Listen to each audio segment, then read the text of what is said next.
مساء الخير. ناس كتير طلبت مني طريقة سهلة للفراخ المشوية على البوتاجاز، وازاي يعملوا محاشي، وخاصة المغتربين والعزاب. هعمل معاكم النهاردة فيديو بسيط جدا وسهل جدا، وطريقته سهلة وطعم هايل. اول حاجة هنا هحتاج لتتبيلة الفراخ بصل، طماطم، فلفل، ونص برتقانية ونص عصير ليمونة، ومعلقة كبيرة زيت، ومعلقة كبيرة من الخل. طبعا الفلفل حامي او بارد ده حسب رغبتكم. انا استخدمت حامي وبارد. هبتدي اقطع الخضار بتاعي باي شكل زي ما انتوا شايفين. هنزل فيه بولة كبيرة، وهنزل عليهم بكوباية من الزبادي اللي هي علبة الزبادي العادية، او 3 معالق كبار من الزبادي. الزبادي مع عصير البرتقال والليمون والخل بيطري لي النسيج قوي بتاع الفراخ، بيخلي طعمها حلو جدا، وبيخليها تستوي بسرعة وطعمها يجنن. ما تقلقوش ابدا من عصير البرتقال، مش بيخليها مسكرة ولا اي حاجة. هنا حطيت كل المكونات بتاعتي على بعضها، الطماطم والبصل والزبادي والفلفل والبرتقال، والبهارات بتاعتي معلقة صغيرة من الملح، نص معلقة فلفل، نص معلقة توم باودر، نص معلقة بابريكا، نص معلقة باودر من مرقة الدجاج، وحطيت معلقة كبيرة من الصويا صوص. لو مش موجودة عندك مفيش أي مشكلة، بس حطي مكانها ملح، يعني ما تخليش معلقة صغيرة، زودي الملح شوية. انا بقلل الملح لان الصويا صوص بيبقى فيها ملح. ضربتهم بالهاند بلندر زي ما انتوا شايفين. لو مش موجودة عندكم الهاند بلندر ابشروا بالمبشرة. وحطيت ورق لورا، وحطيت حبهان. ودي التتبيلة بتاعتي. لو اي حاجة مش موجودة استغنوا عنها يا جماعة عادي. ودي الوراك بتاعتي انا غسلاها ونقعيها بمية وملح وليمون، ونشفتها كويس جدا. اهم حاجة الفراخ تكون ناشفة عشان يبقى طعمها حلو والتتبيلة تمسك فيها. الورك بتاعي اهوت مخلي. كل ما كان ما فيهوش عظم كل ما اتبل بسرعة واستوى بسرعة. انا بقسم الورك على 2 عشان يستوي معايا بسرعة في الجرال، ويبقى شارب من التتبيلة كده وطعمه حلو. تقدري تستخدمي صدور بدل الوراك، بس الوراك بتبقى النسيج بتاعها طري وطعمه حلو جدا. وهنزل هنا في التتبيلة بتاعتي بالوراك، وهسيبها ساعتين 3 4. كل ما هتقعد في التتبيلة كل ما هتبقى النتيجة بتاعتها هايلة. زي ما انتم شايفين كده. هقلبها كويس بايدي، وقلبوها لان التقليب والمساج اللي انتوا بتعملوه للفرخة الفراخ مش هتنساه لكم، بيدي طعم حلو جدا. وهغطيها وادخلها التلاجة على ما اجهز بقى المحشي بتاعي. مفيش لف ولا اي حاجة، هو كله حشو. وهقولكوا ازاي يعني تقوروه بطريقة سهلة. دي الكوسة بتاعتي، ده كيلو كوسة. هبتدي بالجزء المشرشر اخطط الكوسة بتاعتي.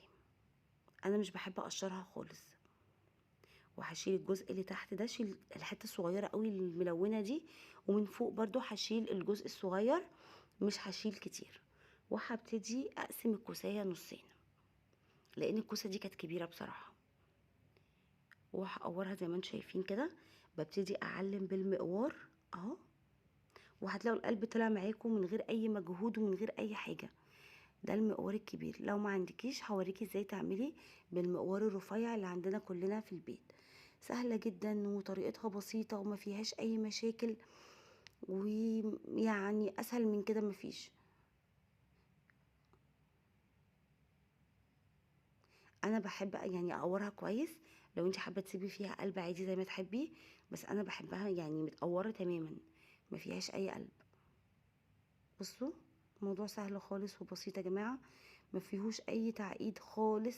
وايدك بتحس بالمقوار تحتها، ما تخليهاش توصل للنهاية. الفراخ بتاعتي انا دخلتها التلاجة للعلم. وهنا هبقى حاطه جنبي طبق فيه ميه بملح، واول ما اقور هنزل في قلب الميه بملح، يعني هخلص وارمي في الميه بملح. بصوا، وده المقوار اهو الرفيع بنفس الطريقه اللي عملتها هناك. ببتدي اعلم بالمقوار، بدخله لقبل الاخر بشويه. بصوا القلب بيطلع مره واحده. هبتدي بقى افرغ اهوت، واشيل القلب زي ما انا عاوزه. في ناس بتستخدمه بس انا بصراحه برميه، ما بعملش بيه حاجه. تقدروا تستخدموه مع بقايا الرز وتسووه، بيبقى طعمه حلو جدا، القلب بتاع الكوسه اللي بيخرج منها ده. وده البتنجان بتاعي، بيقولوا عليه خد جميل، بس بيبقى طعمه حلو قوي، احلى من الاسود. هبتدي اطريه كويس جدا بايدي، وهطري من الجزء اللي فوق ومن الجزء اللي تحت. لما بطريه كده بيخرج معايا بسهوله جدا اول ما بدخل المقور، وما بياخدش مني شغل كتير. اهوت زي ما انتم شايفين، الموضوع سهل جدا يا جماعه وبسيط، ما فيهوش اي حاجه. بس حاولوا تلبسوا جلافز لان البتنجان بيغمق الايد، بس طعمه حلو جدا، بيبقى زي الزبده تحديدا، اللي هو الموف ده. مش عارفه هما بيقولوا عليه ايه، في ناس بتقول عليه خد الجميل، انا ما اعرفش بصراحه. البتنجان الميه بتاعته هيبقى فيها ميه وملح وليمون.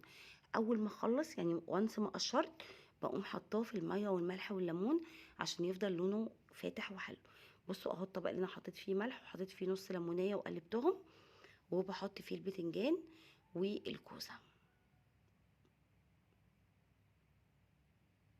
طبعا انا حطيت كده عشان على ما خلصت وحبيت اوريكم الفيديو، لكن في الاساس انا حطيت الكوسه في طبق فيه ميه وملح، والبصل حطيته، سوري قصدي البتنجان حطيته في ميه وملح وليمون. الليمون بيحافظ لي على اللون بتاعه. هركنه بقى على ما اعمل التتبيله بتاعتي. هنا حطيت بصلتين كبار او 3 بصلات، المحشي بيحب البصل يا جماعه. فرمتهم بالكبه، اللي ما عندوش كبه المبشره عادي، او قطعوه بايديكوا كمان. وهنا نزلت عليه بطماطم. مفيش عندك كبة ومفيش عند حضرتك كبة، يا تبشر الطماطم بالمبشرة يا تضربها في الخلاط من غير اي مية خالص. الافضل انك تبشرها بالمبشرة، انما لو في كبة بقى يبقى زي ما انا بعمل كده. حطيت الطماطم ونزلت عليه فلفل اخضر حامي وبارد. لو ما بتحبوش الحامي استخدموا فلفل بارد عادي جدا، واضربوا الخليط بتاعكم اهوت. كمان انا بنزل عليهم الخضار. الخضار بتاعي بيبقى كزبره وبقدونس وشبت. بالنسبه للطماطم يا جماعه، لو هتستخدموا كيلو رز تستخدموا كيلو طماطم. نص كيلو رز هيبقى نص كيلو طماطم. اهو الخليط بتاعي بعد ما ضربته في الكبه. ممكن تحطوا معاه الخضار يتفرم عادي في الكبه، لكن هنا كنت مقطعه على ايدي كزبره بقدونس شبت. بس خلوا الشبت مش كتير، يعني يبقى ايه عودين 3 بالكتير. حطيت لهم ملح وفلفل اسود. الناس اللي بتحب الكمون تقدروا تضيفوا كمون، انا عشان مش بحبه ما بضيفوش في اي محشي. وحطيت الزيت. الزيت مهم طبعا، بيخلي الرز بتاعي مفلفل ومش ملزق في بعضه. هنا انا كنت مستخدمه نص كيلو رز فاستخدمت نص كيلو طماطم. وكنت مسبكه صلصه طماطم حلوه قوي، هحط منها اظبط اللون. لازم نحط صلصه الطماطم، لان هي بتخلي لي اللون حلو والطعم حلو، بتظبط اللون قوي.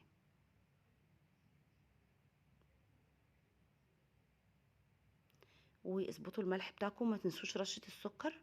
رشة السكر بتقلل الحموضة بتاعت الطماطم عشان معدتنا ما توجعنيش. الناس اللي معدتها زي كده ما بتستحملش الطماطم.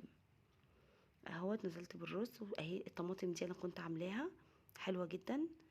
وهنا حطيت ووك على النار تسخن، حطيت فيها معلقة زيت ومكعب زبدة، ونزلت بالبتنجان بتاعي يا دوب بديله تشويحة قبل ما بحشيه.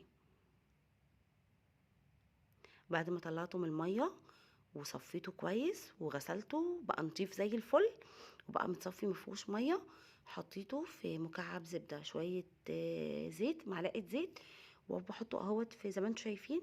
ونزلت عليه برشه من الفلفل الاسود، بتخلي طعمه حلو جدا وريحته كمان جميله. الخطوه دي بتخلي لي البتنجان زبده حرفيا.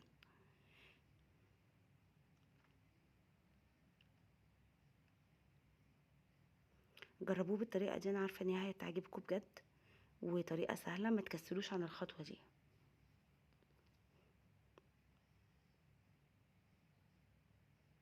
في ناس كمان بعد ما بيستوي بتحمره اهوت.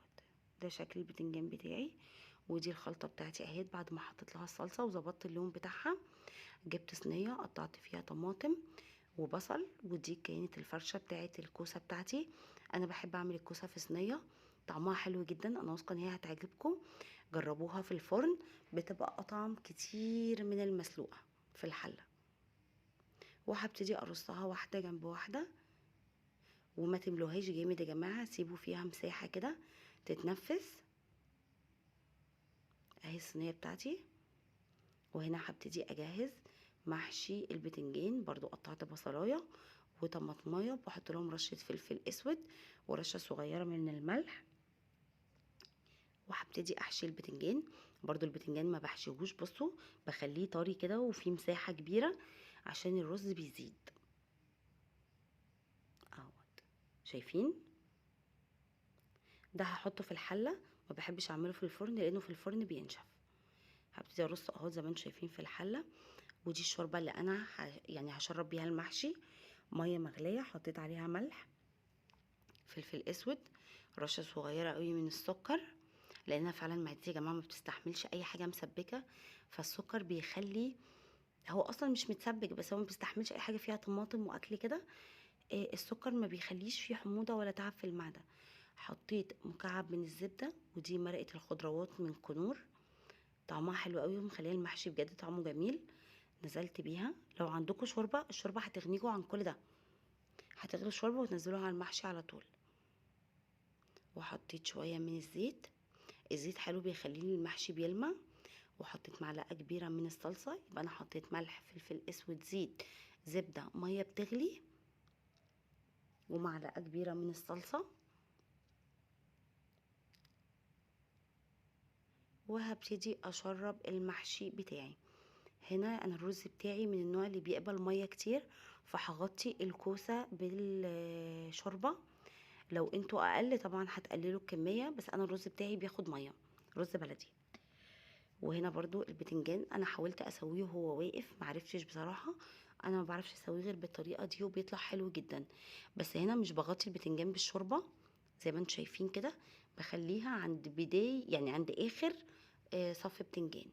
وهولع على ده وعلى ده. دخلت الكوسه الفرن درجه حراره عاليه في الاول، وبعد كده بهدي النار وبغطيه. والمحشي البتنجان برضو اول ما بيغلي بهدي عليه النار. وحطيت ووك على النار، نزلت فيها بحته من الزبده عشان تديني لون حلو للفراخ وطعم حلو.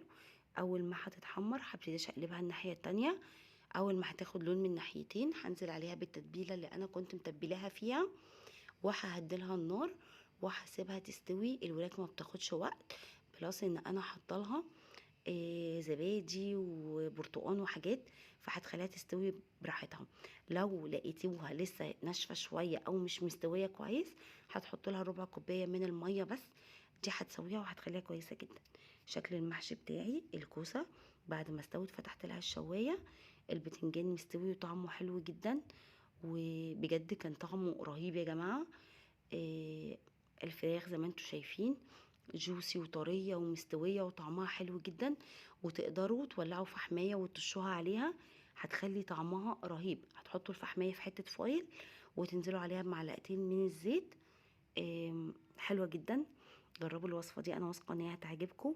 اي حد عنده سؤال قولولي وانا هجاوبكم عليه.